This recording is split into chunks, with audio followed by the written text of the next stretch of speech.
N'ekene m unu kene ihe na-emeli Igbo ihe biko na enwe breaking news anyị na-afụ na ndị niile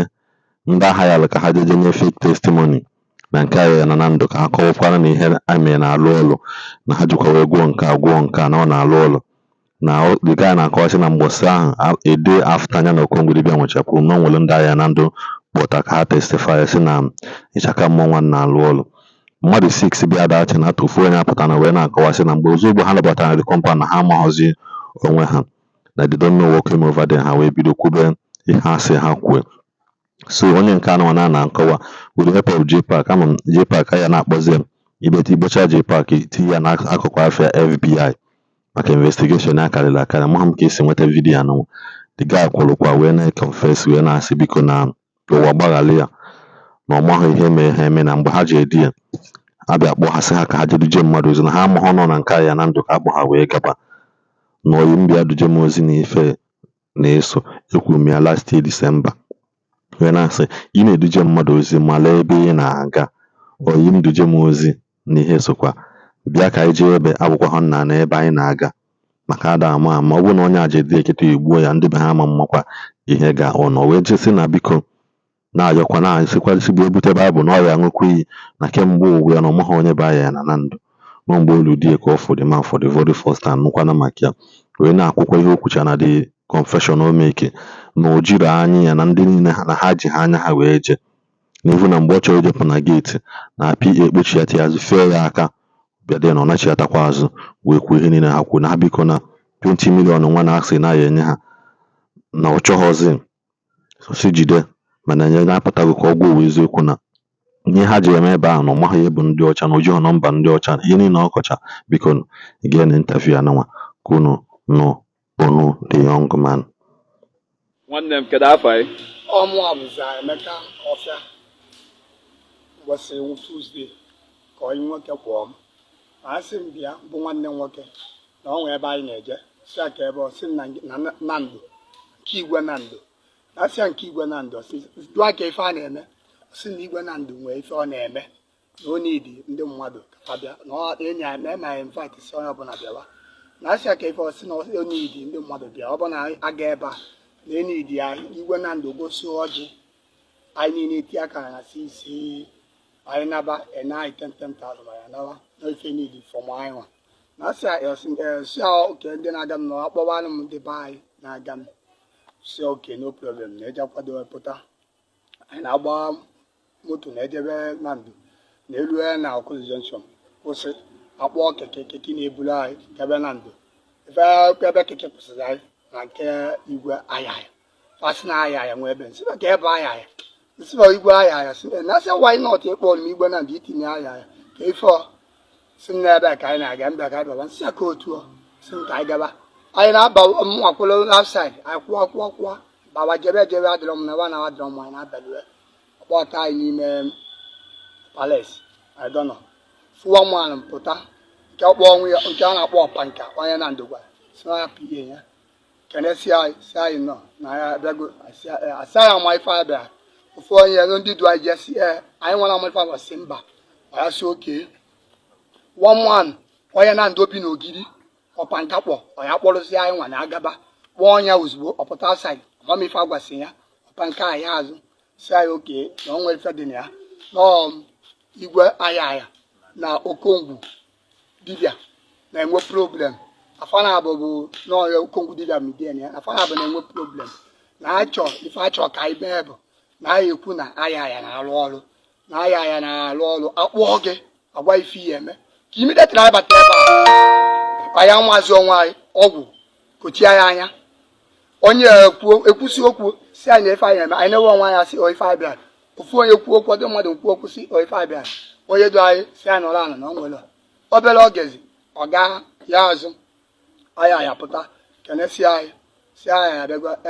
si anyị na Okongwudibia na ya na-enwe problem na o biri moto ọnya moto 2 weeks bichi ya si na moto adịrọ mma gbawa anyị Islander anya si na Islander ka o yi eburu naanị ya na-esi ebe a nwee problem ya mebiwa afịa na soshal midia na ife anyị eme na anyị ene testimony na ọ na-alụ nke ọ ya bụ onye bịa na nke fa agabalị ya mana akpọọ mụnwa sisi nwe ebe edu anyị ebe adịghị akpụkpọ aba mụ ruo that place spa na na-eyikwa akpụ mba spa dị ka ndị stọbọn anyị nọrọ ala fo n'oyi ka onwe ndị chọtasị ya emesịa ife ame akpọ anyị ife anyị bịa by 10 anyị nọrọ ebe a 4:30 na-asị ndị anyị na-afa ike ife anyị nọzi ebe eme ka anyị nawazi anụ ọsị oke anyị bịa mụnwa ka m pụọ na geeti ndị mụ na-afa anyị na-akpọ m mụnwa mee ntị kara manụ ya gbafa nkịtị ka alụzie onwe geeti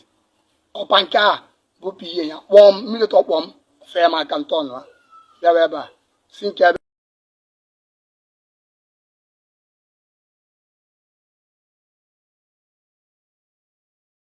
si anya ọmị ọsị nọrọ ana asị yipụ akwa yipụ efe enu anyị chesten na ọ bụrụ na asị ayipụ trọza anyị na anyị eyipụrụ anyị amazi ebe anyị nọ anyị na-agawa 1 by 1 mwazi Emeka Ọfịa onye Abịa steeti pụọ na mụ na onye ọcha na-arụkọ ọrụ na onwe onye ọcha na-akwụ m ụgwọ militri m dị ebe a onye ọcha kwụ m ụgwọ ụmụnne m nwekwa onye ọcha mụ na ya na-arụkọ ọrụ ọkwa ife agwa m kwuwe ka m amazịkwa m onwe m amazị m onwe m kputi arụ ụfụrụ sọsọ chi elu maka yizi kputi trọza yizi ebidosi ya yesi otu agazi 1 by 1 pụtazi ya na geeti anyị dị about 6 plus onye na ndụ abịa ogidi anyị asịkwa ka ife ya ga-emezi ya ebe a ka ife a na-akọ aka ebe a ka ife a na-ekwu ego ole ka a sị na ya na anyị onye kekwa anyị si na 100,000 onye nke ọzọ si 160 ọgụshọ anyị nwa bụ ụmụnne n'ụgbọ ọgụ mmadụ na-atọ dị against ofu onye n'ime anyị adịkwa against anyị nwekwa ma anyị eme ozi mkpọtụ na geeti ya a na-asị esi ebe apụ anyị si ebe apụwa anyị jụ onye adụwa je gbaghara anyị si ebe naba ọ gagwa ife dị ka 4 poles anyị tie anya anyị adọzi afụ ya ife anyị meziri na-asịkwa ka ife anyị na-ezuzu ebe a na FN bụ na-ejikwa ego moto na ego ọgwafanwasị na fa gbara anyị moto na atụ ndị a anyị alụgba anyị naba awa na-eme ife dị a na anaba so ụmụnne m ọgwụ ka eme anyị na-agba ife agwa anyị na-ejesi bata onye du anyị je na-ewere 10,000 ebe anyị asị ọbụla ọgwụ ọ lele ya 10,000 mụnwa na-eti aka na asị thank God ka usoro kene Chineke ama agasiwo bata ụmụnne m mụnwa na-eti aka na asị ọbụla ọgwụ ole ka ego 10,000 ka a na-eji meke na onye na na-eti ya na vidio were manya advert anyị amakwa na ịntanetị nwa sịwa 10,000 ma jide 20,000 jide na mụnwa amanli na manwalọ na-agwọrọ m iwe na-ewe m na asị nwanne na ịgwọrọ m ebe idu m eje oke na iji ile m ma niile wezi m ama abatago so okwu niile na agbakọ ka usoro m yọwa Chineke mgbaghalụ na njekwuo ife a na-ekwesịghị ikwu okwu Okay, ịzalụ Emeka Ọfịa ka nze onye Abịa steeti mana ị nwezi ike ịgwazi ụmụ vai dịka isi wee kwuwapụta na n'ijiri anya iwee mie ị nwezi ike ịgwazi mba ụwa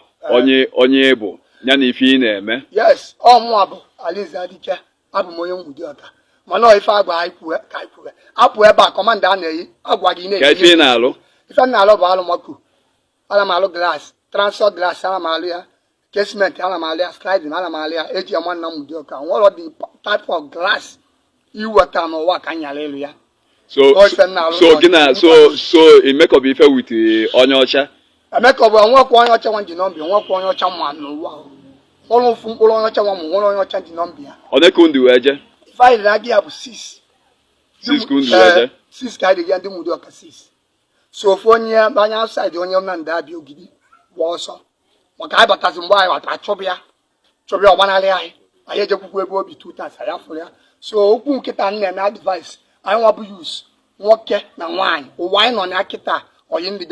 m duga m ozi be very careful so na anaghị unu ndị reverend fathers reverend sisters pastors na ndị Nwudi Ọka hụ yọgbalụ Chineke mgbaghalụ n'ife mme na mejiri anya m wee mee onye ka njisi ka m kwukwue thank God na-ejesi ya bata ego nwakwu enekwuro m nsịfa jidekwuwe esis Wednesday Tuesday a sị mfa jide ego na mụnwa yelo 20 million na mụnwa ahịa elikwo fane na m so achọrọ m otu ọ mere interview a ka etikwe na mba ụwa mkpoke nne m butekwa baịbụl na-ebi ikwu ya aka na ife mee m so okwu usoro yọwa Chineke mgbaghalụ na na-emejokwo ka ọ gbaghalụ m ndị fada na ndị sisters na brothers na ụkọchukwu na pastors usoro yọwa Chineke mgbaghalụ ka ekpere m ekpere so ụmụnne m nọkwa ife mee n'ụlọ so ihe na-akọwa kịta dat nke mbụ ị mara onye akpọ Ayaya nke bụ anyị makwuru onye akpọ Okongwu amadị onye na-akpọ Ayaya n'ụwa nke bụ amadị onye na-akpọ Okongwu nwa kedu onye nke bụ onye Nando ka onye bụ onye Nando onye Nando n'ebe a bụ PA ya si anyị na-apịa bụ ọpanka yes ọpanka onye nwa bịa dịresi anyị gbasịa anyị okwu bifo anyị na-apụta bifo ndị chọta ya na anyị nọsi afa na anaba anyị bịa kwuo okwu ọpanka aka m nwaanyị dan Traditionen ka m pụwa gate ọpanka fee m aka nyechi ya bịa nọrọ ala ekwozi m okwu eke so ụmụnne m ọkwa ife melu onye maalụ m na mgbudi ọka na onye maalụ m ọfụma adịrọ m ezuoli adịrọ m ala olu enwere omekie ịgbado mmadụ ibe masị mmụọ si na nna ejebe na nke dibịa ma ije na-alụsị abụ m ezigbo kristian asị abụ m masị na-ejekwa ụkwụ ọfụma na-ejekwa mọnụ masị na anụkọtasị jụọ Chineke ajụ ka ọ hụrụ nwa bịaziri ife na emelie m ma ọbịa nke ji bụrụ mmadụ si na o melie ọkwa m na ọ bụ na egwu m ebe egwu nwa na o meli m n'ife ka ọ kụziri m na-amụta ife a sị na agbụsịbụ otolo ọmụrụ akọ so ụmụnne m kwụ nwa na onwe na unu malụkwuo onye dịga m ozi na disi awadezi bekere beli ka afọ ekene m unu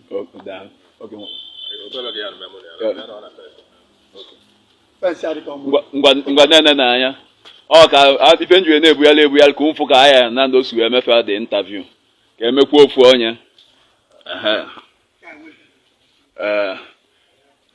kedu afọ anyị nwa bụ eze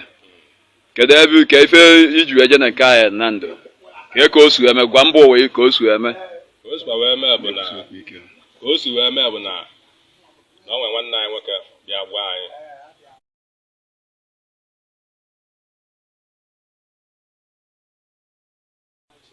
bụ onye Ụmụdịọka bụ nwanne anyị nwoke bịa gwa anyị na Igwe Nando nwee ife ọ na-eme adị na ọtụtụ ndị mmadụ na-abịa ebe a ibisi n'ụkwụ gwa anyị na anyị eyi ezigbo akwa dịka ndị nze okpu mmiri dịkwu anyị eti n'isi eluwe Nando eti okpu mmiri n'isi m nwakwe na m enwekwa na nna m echiri ọzọ ya bụ ife dịka ọgwụ ọgwa anyị ejebe ka anyị apụọ Nando anyị elue na geeti ebe anyị keke kwụsị anyị na Nando ebe anyị bịa anyị na-asị ya ezi ebe a obi igwe nwa ọ sị nọ ebe a bụ igwe Ayaya anyị sị ọ bụrụ na ebe a ka a gwa anyị anyị bịa bife ịma ebe na-aga na anyị agbago geeti nwansọ anyị baa geeti a ọ dị ka eji ọgwụ jide anyị na nche niile edebe anyị na palace ebe edebe anyị dọ na-adọnọ ọ dị aka echesịla anyị dọlụkwa onye cheela anyị ọjibụla ọpanka nya ọ sị anyị na igwe na-abịa mesị igwe pụta kwụsị ya anyị si anyị na-abịaga si anyị na anyị abịago ya ka anyị nọzikwa anyị bakwa ebe nwa anyị ba asị anyị ya yipụ akpa ụkwụ anyị yipụ akpa ụkwụ wee banye na-adịghị akpa ụkwụ abịa ebe a mụnwa dịkwa stọbọ sị na mama anyị yipụ asị na anyị yipụ akpa ụkwụ emegide anyị yipụ duto na ọnwa ozo eji anyị ya igwe Ayaya Nnadị nwa wuwe wee kọwara anyị ife ya na okongwu dibịa na-eje kwechachachachala anyị gasị ya mgbe o nwezie nweta onwe m ime anyị o wee sị anyị na ife mere ya bụ na anyị nwa bịa ife a ya play this game no testimony ka anyị enye n'ife ya bụ igwe Ayaya na-emela anyị mana o nwere ife ọ na-emela anyị no testimony ka anyị abịanye ebe ụlọ nwanne anyị ka egowu nyekwe nwanne anyị ọgwụ wee mekwu anyị ọgwụ anyị wee sobi ya wee lue ebe a anyị elue na m nwa bụ eze nza nwa bụ eze ebe a anyị elue agwasị anyị o nwere n'iru mma anyị je ọ sị na onye sie testimony ya nwe ife o meele anyị nwa amụ agbọrị na a na-evidio anyị vidio anyị gbara alụ nkịtị anyị amesị ya bụ ife n'ebe a anyị amapụrụ na anyị agbakwa n'ịntanetị mana evidio anyị vidio anyị emesịa ọ mụnwa kwuru na Nno bụ Ọnịcha azụ afịa ọ gatazi ya dịka ono nwere isi wee bịa o wee lụọla m ịchaka mmụọ na ịchaka mmụọ lụzielu nka m ji wee dobile ego wee mebezi ife ego mebe na mebe ana mana iji gwa unu nziokwu na ịchaka dị oji dị ọcha nwa Ụmụdịọka ama akwa o nwekwa ife ọ lụrụ m nothing nọ ọgwụ ka emere anyị bụ nwanne anyị nwoke bụ onye Ụmụdịọka enyekwenye ya bụ ọgwụ ya ma anyị o wee mee anyị ọgwụ wee jebe ebe a anyị jebe ebe a ya bụ ife wee lead anyị so ka anyị mesi ife niile a olue mgbe anyị ana ekwuwe okwu ego ọ bụrụ na emegola anyị transfer mbụ onye kpọ anyị wee bịa because nwanne anyị nwoke a bụkwa onye Nando bido nwetakwalịa dị kọntaktị anyị apụta na geeti ka anyị si na geeti ebe a pụta nsogbu ọgụ wee chọ n'ime ọnwa anyị wee nụba ọgụ onye a na-aba ife na-esela anyị amarọ anaghị ife dịzi ndị nke agbago anakata divide into 2 grupu agbago etu a ka anyị sikwa wee si ebe a wee bala mba anụlọ ọgụ a wee gbagowe anakata one grupu nawakwuwe iche anyị nwa nawakwuwe iche ọ n'ime ego echicheela anyị ọjị ka anyị si ya wee gba moto m nwa wetakwu ego na akpa nke m agba moto anyị wee natawa Ụmụdịọga so na igwe Ayaya enwekwa ife ọ na-emelụ m onwekwa ife ọ melụ m amakwụkwa m onye ọ bụ afọ that Tuesday ahụ ka m maara ya ka m fụ ya so na nna ayọ ndị be anyị bụ ndị Ụmụdịọga onye wee iwe ya majuwa na anyị ejiri anya anyị wee jee nya ka anyị ji wee pụtakwa na ịntanetị asị ka anyị gwakwa mba ụwa gbakwa ndị be anyị bụ ndị Ụmụdịọga ndị ezebo na aka anyị dịkwa ọcha pati ihe anyị na-ekpele pati ibe na-ekpele nna anyịkwa ndị Reverend Fada niile nọ n'Ụmụdịọga pati anyị na-ekpele ndị ụkọchukwu ndị pastọs ma ndị ọgbọ mbụ ndị fada pati anyị na-ekpele na panwa na-eweli iwe na-aba anyị wee sị na anyị ekwukwa na igwe anyị enwekwa ife ọ na-emeela anyị adụ m asị na mmadụ ya bịa duji ya ozi na-ewu anya ọfụma nwanne ya si bịa n'ọṅụ na-eje ebe dị etu a ị na-ewu anya ọfụma jụọ nwanne ya ajụjụ ọfụma ebe edu ya eje bikos na anyị nwesị nwanne anyị nwoke na anyị na-asị ofu ebe solie wute trọs anyị ama ọnụ ile ka eji ele anyị na Chineke napụta anyị n'ọnụ agụ daalụ nke mbụ bụ na esi na eze anwa bụ eze nke abụọ bụ na n'ife ikwuru ebe a ka m ji ekwuo ya na ife ị na-ekwu kịta n'ikwu si that na ị na-azụ afịa na main market ọ dịka ọdọzi aga iwe eje wee weta ịchaka mmụọ ngwa jizielu ohere a ka ị gwa ndị mba ụwa ife ị na-eme na ezigbo afọ anyị na onye ebe bụ na ife ị na-eme ezigbo afa m bụ John Ezekwugo ife m na-eme kịta bụ afịa ọka ka m na-azụ from ugwu Hausa afịa ọka na-akpa oke unu ebunata afịa ọka n'ugwu Hausa oke na-akpa nke mba ụwa kwụ nwa afụghị ya na nze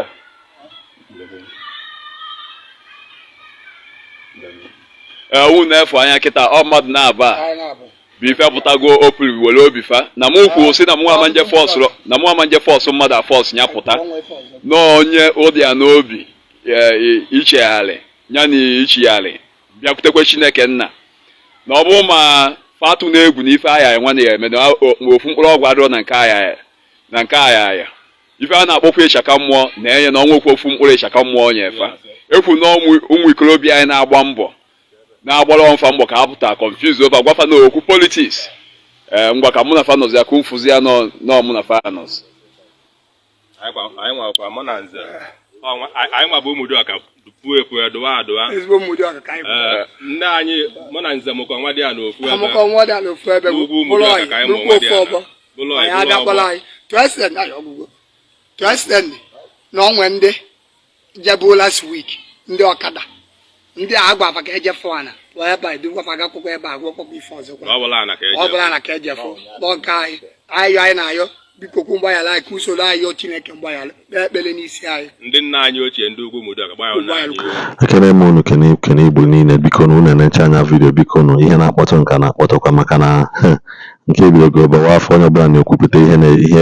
na ihe ji ihe mee na nzuzo biko na asị m ndị ọbụla kwụchala ihe anụ biko they have to be protected maka na onye na-ekwesị na-elikọ nri na-eji ogologo ngazi adịghịzi n'ofe kịta ọ bụ na ya agbalị okwu nsọ ịkpali ọsọ maka ọ naghị iji ogologo ngazi o nwere ike ife ose wee fekpọọ gị anya biko na Igbo mụrụ nze mụọ ọzọ anyị na-ekwukwa na ka udo chia onye ọbụla bụ na omeli ihe ajụ ihe anaghị ejidebu ya ebubo anaghị ebido bịa gbawu ya mgba napụtakwa n'oge kwue ka o nwere onwe ya ka ezinụlọ ya nọrọkwa n'onwe ya Igbo ndị ọma njem ọnụ anyị nwere mgbe ọzọ